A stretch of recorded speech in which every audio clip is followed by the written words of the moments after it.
Hello and welcome to Unsustainable. Today it's an absolute honour to introduce the artist Joan Danziger being interviewed by the brilliant Erin Hassett.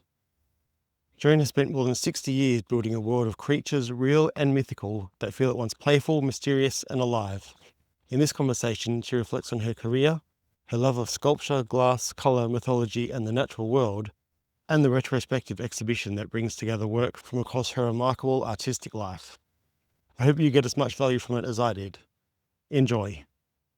If you're in or near Washington, D.C., Joan's work is on view now at the American University Museum at the Katzen Art Center. Her major retrospective, The Magical World of Joan Danziger, is running alongside Ravens, Spirits of the Sky, an exhibition of her newest raven sculptures. Both exhibitions are open through May 17, 2026, and the museum is free to visit. It's open Wednesday to Sunday, 11 to 4. So if this conversation leaves you wanting to step into Joan's magical world for yourself, this is a lovely chance to do it in person. Okay, there we go. Hi, so wonderful to meet you and have you today. Thank you for joining us on Unsustainable. And for our viewers, I am joined today by Joan Danziger. Is it okay to call you Joan? Yes. Yes. Okay, thank you so much for having us. For everyone, Joan is an artist from Washington, D.C., born and raised in New York City, but currently residing in Washington, D.C. Is that right? Yes, that's right. And you have been practicing art since the 1960s. And so you are very well established in the art field. And so I want to get into a little more about your style and your exhibitions and currently what you are doing for your upcoming or current exhibition.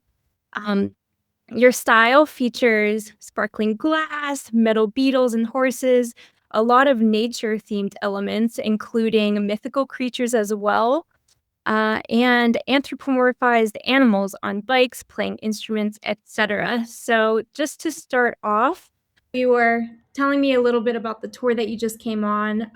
It was about 1968 to present day, about women who are artists, and you were showing a number of your pieces or giving a talk about your pieces. Is that right? Well, my sculptures, I've always done sculpture in series, and the exhibition has 40 sculptures from different periods, starting from 1968, Bird on a Scooter.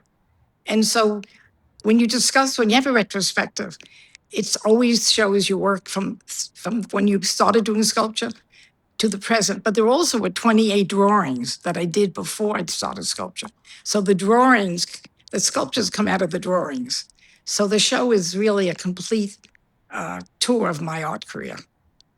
But I mean, Okay. don't forget there are 40. I've done 380 sculptures, so there are only 40 sculptures in the show. Right. So how really has your artwork changed over these decades? Would you say that it has changed as far as your style and ability? Do you look back at some of your earlier artwork and I don't want to say like it or dislike it more or less than what you're doing now, but have you changed greatly over time where that was just a different part of you and you don't really make that kind of work anymore? I'm curious about that involvement. Definitely. Well, the thing about the retrospective, I have seen work. 20 people lent work in their collection. And I saw work I haven't seen for 35 years. And it was wonderful to see my early work. And I looked at them and said, I did that. I did that in 74, 78, 82, 80. So people always ask how I feel about it. And it's wonderful because I like them all. Everyone asks what my favorite piece is. I don't have one. I really love all my sculptures because they come out of different periods of my life and what I'm involved in. Like my tree sculptures, I have series of trees. I used to do a lot of backpacking and would camp out in the woods. And I always felt that the woods were haunted and full of spirits. So the trees came out of that. So, and then I used to do a lot of bike riding. And then I did a series of people on bicycles, mass creatures. So they all are involved with my experience of life and what I'm involved in. People ask why I do animals so much. And I think animals, we evolve with nature and we should coexist with them. And I love the fact of using animals. And I use a lot of animals with people with animal masks. They're hiding behind the animals. That is really interesting. And really cool that you still look back and love the work that you did prior. I know if I look at something that I made when I was, I don't know, in high school, I never want to see it again. It was terrible, and you like develop your style and technique and you improve. But that's great that you can still relate to and have this living journal of who you are in these different parts of your life and have that on display. It's really impressive. Well, that's a good word. Living journals. I like that. I haven't used that. That was a very good word. And the drawings are very important because all the drawings were done in the 50s and 60s, the really early drawings, which I showed in New York. So the drawings come, the sculptures come out of the drawings, a lot of my work. I'm not drawing anymore now because I'm too busy making sculptures. We live in a three-dimensional world, which is why I love sculpture. It kind of entraps you. And so your drawings, are you sketching out ideas to then become sculptures? No. Or when you first drew them, they weren't originally for that intention? No, they were just drawings.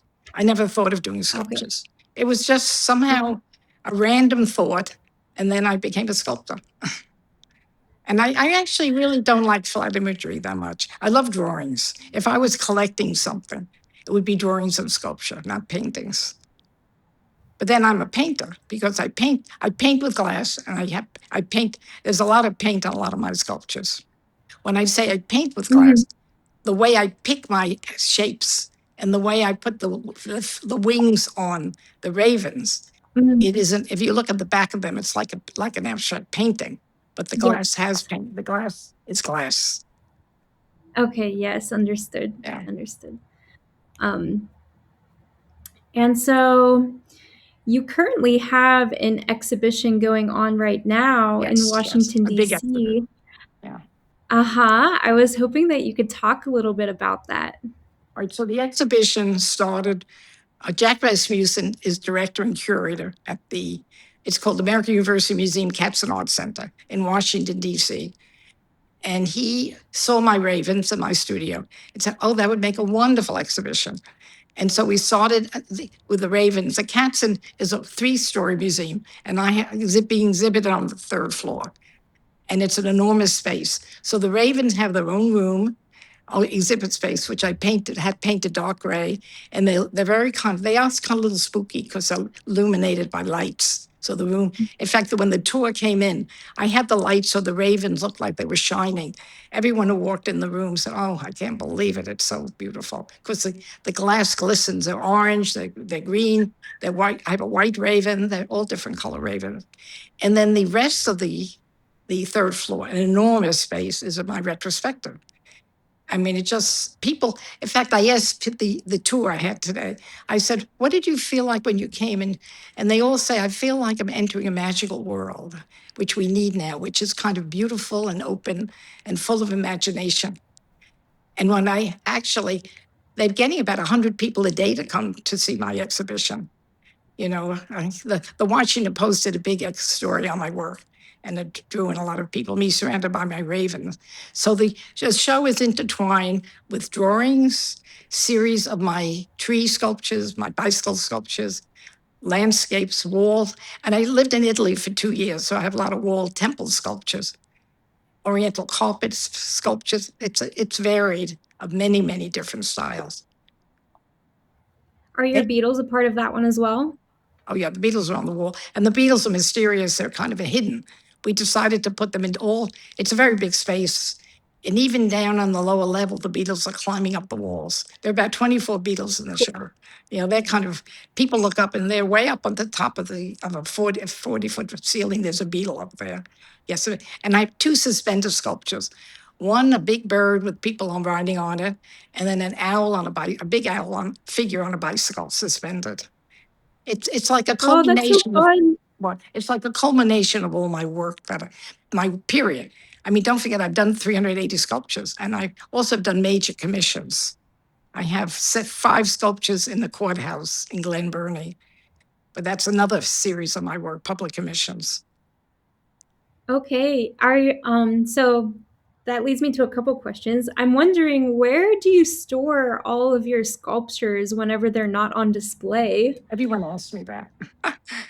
Well, I've sold a lot. I've sold a lot of my sculptures. And actually, there's a 204-page catalog, but it's more like a book on my life that I have at the Katzen. And in it, my designer said, let's put other works not in the show. And there are a lot of my other sculptures. I sell quite a bit of work. So people really respond to them. And so I don't have a store. And I live in I live in a 1902 old arts and crafts house. And I have a very big studio. So that's no problem. And I also have some land. A lot of my sculptures can go outdoors, like the wire pieces. I just installed two beetles on someone's stone wall. And the glass sculptures will Wow. go outdoors. They can go outdoors. Oh, that would be so lovely for, I imagine, a garden space to Yeah. have these birds or beetles intermixed throughout. I could totally see that. Yeah. And so the pieces that get commissioned, are they permanently installed in the ones that you mentioned in the courthouse? Are those going to be permanent exhibitions in there, or are your commissions more on a temporary basis, like the courthouse wants to show it for a select period of time? How does that work? Now, the courthouse was a public commission by the state of Maryland, and the pieces are permanently installed there. There's 3 16-foot sculptures on bicycles and 2 wall sculptures. And when my photographer went to photograph them recently, they were talking to the employees there, and they were talking how much people love them. Again, they're full of fantasy. They're magical creatures riding bicycles. And the one in and then I have a bronze sculpture, grounds for sculpture. Now all of my commissions or public commissions are permanently installed. Do people reach out to you when they find that they want to have artwork in a space, or do you ever find that there's applications for commissioned work? Do you apply to have your work somewhere? Is it a bit of both? Well, I'm not doing that anymore. The public commissions are always competitions, and you apply for it. One interesting private commission, I did about a large scarab beetle on a tree in someone's garden. And that was a private commission. That was around a 3.5-foot sculpture. And it's still beautiful on the tree. I did that about 2 years ago. I like private commissions. Okay. How often do you get private commissions versus public versus applying to have your work displayed? A public commission you have to apply for. I'm not doing that anymore. I mean, the Yeah. courthouse took 3 people in 3 years to do 5 sculptures. But the private commissions, I haven't done one in a while because I'm busy with my Raven exhibition. But I could do some. I like making outdoor sculptures for people. I just actually had one of my horse sculptures. I had a show of my horses and scarabs in Middleburg at the National Sporting Library Museum. And a lot of those horses can go outdoors. It just depends on who approaches you. Mhm. I was able to look through your website a bit to look at all the different types of artwork you did, but I'd love for you to talk about the horses just a little bit more, because on the website I didn't get a good sense for scale. So how large are your horses that you make? Well, the beetles are overlarge. The horses are not life size. I never wanted to make a life. I can't compete with a real horse. But the horses started because I used to do a lot of riding, but horses, I've very been involved with mythology. And a lot of my work, particularly scarab beetles and horses, and the ravens are very strong in many cultures of mythology. And I'm very admired of the horses. They're strong. They run like the wind, or they can run like the wind, and they're just beautiful. And I got involved with the physique of the horses and the way they moved. So my horses are running over barriers. They're kind of flying through the sky. They're all different gestures of horses, which is why I got interested in them. Mhm. And it's interesting. There's a very enormous conception of people about horses. If you look at many cultures, Arab cultures, all different cultures, if you study mythology, horses run through all the mythology of beauty and also of presence. They're very strong in many cultures. Plus, you have a personal relationship with them, having That's ridden them, you That's know? I So, haven't ridden them for a while. Actually, riding through the sand with them and into the water, but that was a long time ago. But I'm very careful what animals that I use that I want to produce. Because people, of course, are now saying, what are you going to do next? I'm here, they're surrounded by this enormous exhibition, and they want to say, what are you doing next? And I said, I'm still involved in my exhibit. Did you mention how long your exhibit is going to be on for? So the I exhibition don't is know if you on did. till May 17th, and it's open from Wednesday to Sunday from 11 to 4. Yeah, it's a long exhibition, Okay. which is great. It takes quite a while. I have 20 sculptures I borrowed from collectors, and that was quite a procedure because one collector said, I won't lend you my sculpture. I can't be without it for 4 months. She said it was a figure playing a musician, playing an instrument. She said, I go every morning and I look at it and talk to it. So she wouldn't lend it. Oh, I know. I had 20 other people who would lend the sculptures. People get very attached to my artwork, and it becomes part of their so, life. I mean, they have such personalities to them, and they're stunning. Yeah, I can totally see why. 100%. So, okay, to not ask you what you're going to do next, because you are very busy, I am curious, however, like you have these themes that you return to: the horses, the bugs, the trees. The flowers. I'm wondering if there's any themes that you might be considering for the future that you haven't really explored as much yet. Do you know if there's any creatures that you hope to make or would be interested in making? No, I'm not. No, I haven't really thought about that. I got so involved with this Okay. exhibition. And also, I'm doing, why I'm organizing a lot of groups to come. I want a lot of, it's really amazing that a lot of people don't go to museums. And I have an opera group, people who love opera coming tomorrow. So by exposing them to the cats in my work, really makes me very happy to do that. To show people my art and a museum at the same time. So I'm very busy with this exhibition. So I'm not thinking ahead. And I'm curious how you spend your time right now while the exhibition is going on. If you had to think about how you would split out your day in like percentages, how much are you spending in the studio now? How much is with your exhibition? How much is on tour? What does your day-to-day look like right now? Well, my day-to-day is very complicated. Yesterday I had 2 tours. 2 different groups came, and I have to answer a lot of emails. There's just a lot of work to do with the show. Contact different people who want to come see the exhibition. So there's a lot of work. I mean, the show is only till May 17th. And then the work will go back to the collectors and go back to wherever they're going. So it's important to contact. I've been doing art for a long time, to contact different people I've known, people in the arts to come see the exhibition. So I'm doing a lot of networking now. But I can look I'm in my studio. There's a raven in wire now on my left, and there's a here he is. You can see him in wire. That's how it starts in the metal. And there's a beetle being made. So I'm back. I haven't finished the raven. I made a lot of very large ravens. I want to make some small ones. And I'm always looking. I have wonderful beetle catalog books on beetle. And I look at them. I'll say to Mary, my assistant, that's beautiful. Let's do that one. I have a lot of glass in my studio that I love.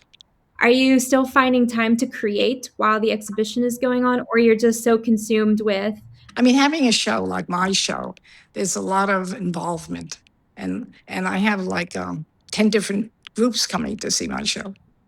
Different people from different venues and different points of life. And it's fun. Some of them have never been to the museum or been to a museum. So it's wonderful to see their reaction. And then I have a 22-minute video that was made. And the video it's a wonderful video. So they were sitting, when I left today, they were sitting watching my video. And it starts with my life when I was at Cornell, then I went to Rome and lived for 2 years, and then my New York adventures and who I knew in New York. It's quite an extensive video up to the present. Is there any way to watch the video online, or would one have to come to the studio to see it being aired? There is a link to the video. I think I'm going to put it on my website soon. so they can see it on the Okay, website. that would be great because hopefully we'll be able to link to your website in the show notes so that people can, in addition to seeing the wonderful insects that are right behind you, they could see more of your work and get information about your exhibition on display. Well, there is some video. My website is joandanziger.com. And I think I have 1 or 2 videos on it already. But I'll put that on. I'll put a link on that. If they want to watch 22 minutes on my website, it's a comprehensive video. I think it would be great, in addition to chatting with you today, for people to learn more about, how you started and how you, changed over time. I'm sure it shows that in all your work. So I think it would be great. Yeah. Yeah, I'll do that. Yeah, thanks. One of the questions people always ask, because I'm 91, how do you get all your energy? And how do you still walk around 3 hours? My opening, it was a very crowded opening, and I was wandering around for about 3.5 hours. Where do you get your energy from? And how come you're still working at your, I think that was really amusing, because I don't think about age. We're all ageless anyway. I did see that, and I was very impressed that you're so, as you mentioned, active and you're still producing so much. I didn't want to directly ask you that, but if you're willing to, what do you answer when people ask you that question? Well, what I ask is I don't think about age. I get up in the morning and I just think about being alive and doing my work. But I do other things. Like tonight, I'm going to the Phillips Gallery to a reception and opening. And every day, the other day, I'll go to an opening in a museum, and I enjoy theater and movies and friends, and maybe it's keeping active besides doing my artwork. But a lot of it is involved with art openings and going to museums and talking to other artists. So what you have to do is get involved with life, and of course, it helps being creative. So I don't think about age. I mean, everyone's always Yeah. amazed about it, but I've just been lucky in life, or I'm creating my own luck. Let's Well, put it that way. I was gonna say that, you have definitely crafted this, your life and your hobbies and your social life very intentionally, and so it's definitely all you. I'm not sure how much luck has to do with it so much as making, good decisions and, enjoying life to the fullest, which I think you're doing. You make your own luck. That was the wrong word to use. You do make your own luck, and you create your own life Mhm. the way you want it. So anyway, Yeah, definitely. I thought I would inject just that a little bit about age. No, thank you. Thank you, thank you. Yeah, I wasn't sure how open you were to talking about that, so I Well, appreciate it. it's in all the newspaper articles. The Washington Post led with Joan Danziger, 91 years of age, who's done 60 years of work. I mean, that was one of the articles. I don't know if you saw that paper, Mhm. the spread they did on them. I did see it, yeah, I did see it, so that's gotta feel really good to see your artwork, displayed in, public magazines and newspapers. No, Yeah. that was really exciting. And there's another magazine called Mhm. DC Luxury Magazine that did a story on me too.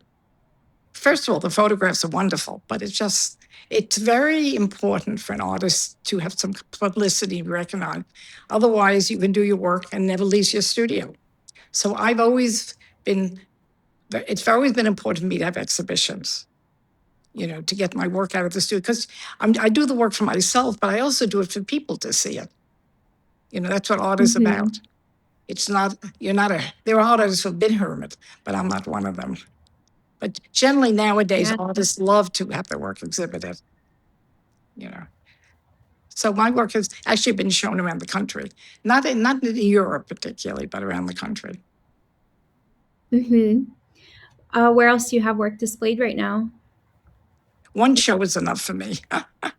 One, Oh, okay. no, I don't have any exhibitions right now. I can't, this took, Oh. and this show was planned 2 or 3, maybe 3 years ago. It took a long time to organize it, to get the work, to get it shipped.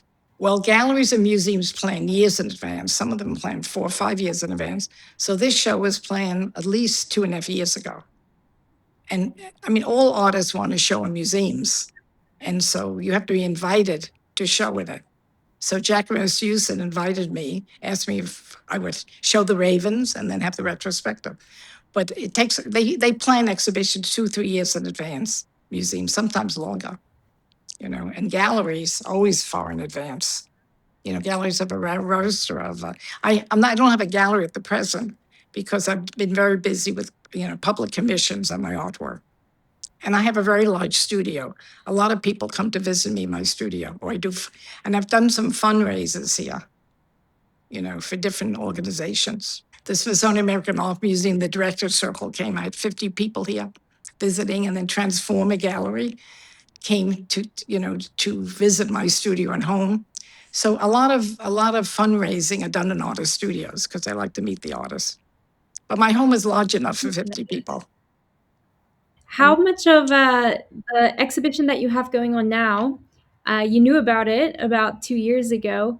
How much did you have completed at the time when they contacted you? And how much would you say you had 80% done and you had to get 20% more ready? Or how much did you create, once they contacted you about the exhibition? Well, the ravens are my newest work, and only half of them were done. So there are now 22 ravens in the exhibition. So half of them had to be done. And then I decided to do 3 suspended raven. And one of them is a very large suspended raven. Maybe he's about 6 feet across, 5 feet. So those were new ones. I had to create a whole new raven world. And for the exhibition, don't forget, I borrowed a lot of pieces from people. I made one new horse sculpture with flying wings, a small one. And that was the only new one I made because it's a retrospective. It's not a show of new work particularly. But the ravens are all new. They're my newest sculptures. It's called The Spirits of the Sky. And the other show is The Magical World of Joan Danziger. So they coexist together. It's interesting when people leave one show and then we walk the other room. I had seen the movie The Birds, and I made my newest raven sculpture is a tree, a very big tree with 4 spooky ravens on it. And that came from the movie The Birds. I thought I'd make a spooky sculpture. And that's at the entrance to the exhibition, the raven tree. Oh, that's a great way to invite people in. It's true. Really, people look at her. Where did that tree come from? I remember she was in the schoolhouse looking out, and there were hundreds of really ferocious birds on the trees. And they started to get more and more. Right. Yeah. I thought that was wonderful. That's why that sculpture came about. So sometimes you get influenced by outside motivations, And my tree sculptures, I have to mention, a lot of them come from my travels. Like I was in Cappadocia in Turkey, and one of my tree sculptures has the little houses that people lived in. And then another tree sculpture has a lot of termite mounds, which when I was touring in Africa, I got really interested in that. So a lot of the sculptures come from environmental and my being outdoors. All right, so that's just an added addition. Yeah.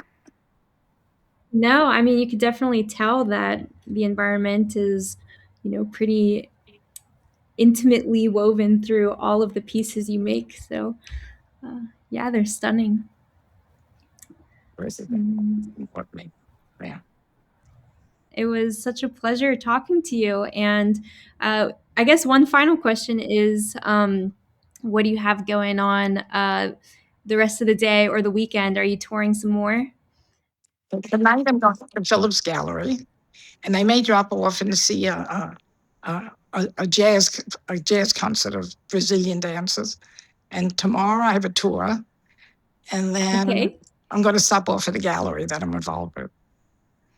And Sunday I'm on something called the Printmakers Legacy Board. I have to go to a board meeting. Anyway, every day, and then theater on Sunday night. So every day is kind of busy. That's great. Yeah, thank you so much for sharing all of your work and your process and your inspiration. I've always been interested in Indian folklore, American Indian folklore. And when I read the story about the white raven, I decided to make a white raven. And it's very unique, the raven. So in the Indian folklore, the white raven comes out of the snow and distributes snow, moon, and stars. And the other raven distributes fire, which is why he's black. And the white raven will come back when the world is peaceful. So I always love that kind of, it's a Northeastern American Indian legend. But I mean, don't forget, ravens are cherished creatures. They're messengers and of transformation. But and the white raven it turned out to be a beautiful raven. He's very glistening with hope. But I hope. there's also pictures of him, in the Okay. installation. That's lovely. I hope that we see a white raven soon. They're all Would be white ravens. By the way, they're all white ravens. They do exist. I didn't really Really? know that. Yeah. I didn't know that either. Is it an anomaly, or is there actually a species of raven that is white? Well, they're not albinos, but now and then, no, that's not a species. Now and then, there'll be a mutation. You'll get a white raven. Mhm. Yeah. There was actually a show at the American Indian Museum of ravens, and but they were made they were really cast glass. They were different from my ravens. So there's been quite an interest. If you look at the history of ravens, the mythology, not crows, but ravens. It's interesting. Crows don't have a mythology. They appear everywhere. And they're very intelligent creatures, the ravens. Yes. Yeah, we don't have them here in DC, unfortunately. We have crows. But I've seen them out west, and they are just beautiful. They're glistening, but they're not just black. They have all different colors. I mean, I don't know if you've seen the ravens that I've made. They're green, they're blue, they're purple. Then I made ravens with food in their mouth. I decided they were hungry. One has a frog, one has a beetle. The people love those. I looked at them, I thought, well, their beaks are all open. They might as well have food in them. So that's why I put some little, there's one that's beautiful. It's a kind of velvety colored glass, and it has a big yellow frog in its mouth. It's just Oh, huge. that's fun. That's It's- fun. It is fun. So all of these still on display in the They're all in yeah, great. it's called Spirits of the Sky. And I Mm. took that title because I feel like there's spirits of the sky flying there. And I also have a bird chair, I made a lot of furniture, real furniture, and people photograph me in the bird chair. It's a chair you can sit in. It's a big, it has two eagle heads on either side and arms, and it's like a real chair when you sit in it. Wow. And some of my pieces are not available. They're out a lot of them are out in Ashton, Oregon, or the different places. So I really picked collectors who are local. There's one from Philadelphia and a few from New York. But assembling a collection of work is complicated. And then, you have a curator and they decide, well, just put 40 sculptures in. I mean, I could put 100 sculptures in. But the retrospective is basically 40 sculptures and 24 scarab beetles, but they're on the wall. Anyway. Do you ever miss them whenever you sell them to people or they get commissioned in other places? Do you ever, I guess you spend a lot of time creating these and they're a part of who you are. Do you miss them? No, I don't miss them. Okay. And I don't really have a favorite. No, I enjoy people having them. If I had all my sculptures, 380 of them, I couldn't get in my front door. No, I don't make I make the sculptures because I want to create something beautiful, and I have a concept, but then it should go out and travel somewhere else. That's what they do. They travel to other homes or museums. I have like 3 sculptures at the National Museum of Women in the Arts. I met Billie Holiday before it was even a museum, and she bought a wall sculpture. Ozymandias with a lot of big cats. And then I have one of my tree pieces at the Smithsonian American Art Museum. And I have sculptures at different museums around the country. I just got one in San Diego Museum. So it's important for artists to show in museums. You reach just different people see these sculptures. Yeah. And museums cherish them. They're in a museum collection. So, Yeah. so I like, as I said, I like doing the public commissions, but they got too complicated. I don't compete for that anymore. Okay. I don't climb on a ladder and do 16-foot sculptures anymore. Yeah, I could imagine that would be a lot of time and effort. My biggest one was at Forsberg State College. It was 18 and a half feet suspended sculpture. That was a big one. What was it of? It was figures. It was 4 different figures climbing up. I think it's on, actually, maybe on my website. I'm not sure. It's in my catalog. Animal figures? Animal faces and figures, yeah. Oh, Faces and okay. figures. That was a Wow, commission. 18 feet. Yeah, that was a big suspended piece. But they were challenging. Commissions are very challenging because you have to go before a board, they have to approve it. Like Glen Burnie, I went before this board and they said, why do we want people on bicycles in the Glen Burnie courthouse? And there was an artist on the panel. She said, well, you may know, and I may not know, before it was a courthouse, it was a bicycle path. And also it's near the water. I had figures holding, fishes and animal imagery. So you always go before a panel, and it's complicated. You're competing against a lot of people, for public Okay. missions. Yeah, that makes sense. I could see how that would be very time intensive and stressful. Well, we're not the bee, but then they come and they also, I remember when I did the state rental, they would come and interview, and then you have to figure out the lighting, but the piece looks beautiful now. And then I have 3 sculptures I did for the convention center, which is now on 7th Street in the Kennedy Rec Center. And they're 16-foot suspended acrobatic figures. So I've made some big pieces, but that was a long time ago, maybe 2001 or 1990. Do you go back and visit your pieces that are in other places? Well, the 7th Street I'd see a lot because it's in DC. And I Mhm, haven't been back to Glen Burnie for a while. And then mhm. some sculptures get lost. There are disappearing sculptures. Like I have a National Endowment grant, and I did 2, a carpenter and welder for the George Meany Labor Studies Center. Well, that building was sold. And when we went to try to find the sculptures, I had no idea where they went. A lot of artists who do public commissions have that problem. The situation, like I did 2 sculptures for Discovery Channel, and I have no idea where they are. Because at one time they were based in Maryland. So I call them my disappearing sculptures. This has happened to artists all over the world who have done public sculptures. Either the environment Wow. will change or the public doesn't like it anymore. There's a lot of sculptures that I call them are just obsolete in their surroundings, and they just disappear. I didn't But realize that that happened. yeah, it happens quite often. Or buildings come down, you know. Uh, there's a lot of work in Washington that they're trying to figure out what to do with in public buildings. When the WPA project came through, there are a lot of artists who we did work for WPA in all over the country.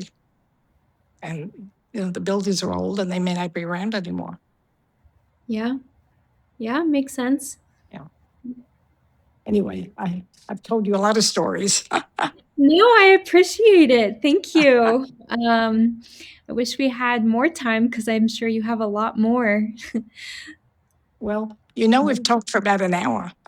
Well, if you ever come to DC for my exhibition, I'll go around and take you around it. Oh, that would be so lovely. Yeah. Yeah, I'll reach out when I have an idea of the dates that I'm coming, and maybe you'll not be having a tour or you won't be busy in Yeah. your studio and we could meet up. One of the questions people ask a lot is, how do I feel about the environment and the world and animals today? That was interesting. I would love to hear the answer to that. We I know found, that's something that I think about a lot, but it would make sense for, that being such an important part of your artwork. Yeah. How do you feel about it? well, I always tell people we live with animals and we have to coexist with them. And we have to learn the world would be better if animals and humans kind of solve the problems of the environment and work together. And Mm. I don't think that animals are separate from people. I mean, every time I'm looking out now and I'm seeing my wire beetles in my yard, but I see birds and I'm lucky to be surrounded by trees. So we're not distant from each other. That's just my reaction to environment and animals and people. So Yeah. I'm creating them all around me, because I've lived with nature for a long time. Anyway, that's just my I answer mean, to I that. think in addition to that, we really need to be advocates for, like, in addition to coexisting with, I think humans have a duty to be advocates for and protecting our, animal counterparts and the environment. I feel pretty strongly about that. So I appreciate you touching on that. Yeah. Well, I guess we're finished for now. We could talk Yeah. about- Yeah. Thank you so much. I really appreciate talking with you and learning about your career in life and all of your exhibits, past and present. So I hope to meet you in person and I see hope so. your bugs and horses and ravens with your exhibit. So thank There's you. another- Oh, yes. There they are. There they are. And a drawing of yours. That's great. Yeah. Is it possible to, I don't know if your studio's in a position where if you'd be able to do a 360 showing of it, or you don't have to. What? Of what? Well, there's not much to Just, see here. oh, okay. No, probably not. That's okay. Thank you so much for showing. It's Yeah.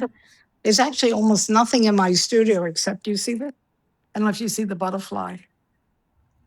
Do you see him? Oh, yeah, hanging up there. Yeah. Oh, you do see him. Yes. Yeah. Your studio is stunning. I love the windows and open lighting. Yeah, it is. Sorry. Do you see the big beetle? Uh-huh.